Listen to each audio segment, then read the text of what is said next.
De los documentos, información y respuestas oficiales que recibí a raíz de mi última publicación sobre los dineros otorgados por el gobierno estadounidense a nuestro país a manera de crédito tiempo atrás, puedo resumir lo siguiente. En efecto, en los años 80 el gobierno estadounidense otorgó esa importante suma mediante convenios de asistencia que fueron suscritos con la Agencia Internacional para el Desarrollo del gobierno estadounidense.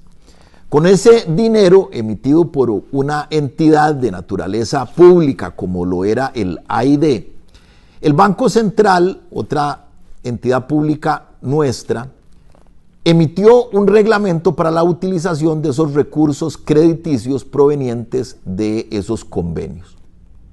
En el año 85, el Banco Central establece mediante una reforma al reglamento original que uno de los usos que se dará a esos fondos es para crear un fondo de garantía para los ahorrantes. De esos fondos originales del AID, se había asignado capital a entidades financieras privadas del país para que ellos prestaran dinero a una tasa preferencial gracias al reducido costo de fondeo por el origen de los recursos. El fondo en cuestión fue constituido con 4 puntos porcentuales tomados del margen de las utilidades o rendimientos obtenidos por los bancos privados y cooperativas de los créditos que estos otorgaban a terceros, con esos recursos originalmente provenientes del financiamiento de la AID.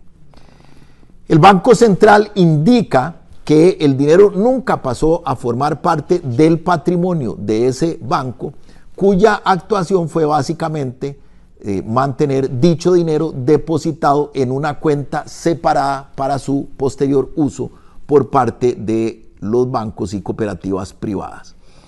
Cuando en los años 90 el asunto se trasladó a los tribunales de justicia, la sección primera del Tribunal Superior Segundo Civil falló en 1997 que en razón de que el fondo se había constituido con el usufructo del dinero que hicieron los mismos bancos y cooperativas privadas, estos no eran dineros públicos, como lo había indicado el juez de primera instancia, sino privados.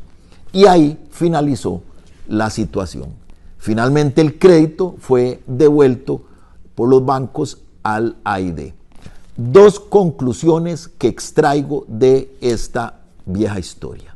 Primero, sabemos que por la naturaleza del Banco Central, ese crédito otorgado por el gobierno estadounidense no podía usufructuarlo el Banco Central, pero debió ser administrado exclusivamente por los bancos públicos, en tanto el emisor original del crédito era una entidad gubernamental estadounidense y estaba involucrado el Banco Central. Eso era lo ideal. Además, recordemos que finalmente el Banco Central decidió reformar el reglamento original para que el destino de los fondos tuviese un fin público.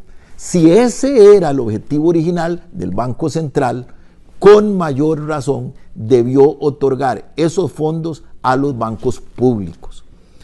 La segunda conclusión es que, por la naturaleza de este tema, en tanto estaban involucrados recursos administrados a raíz de un reglamento emitido por el Banco Central, la sede adecuada para dilucidar esta situación en aquella época eran los tribunales contencioso administrativos y no los tribunales civiles. Máxime si tomamos en cuenta que incluso hasta había un informe de la Contraloría. No entiendo por qué razón finalmente fueron tribunales civiles y no los tribunales contenciosos los que resolvieron lo relativo a fondos reglamentados por el Banco Central.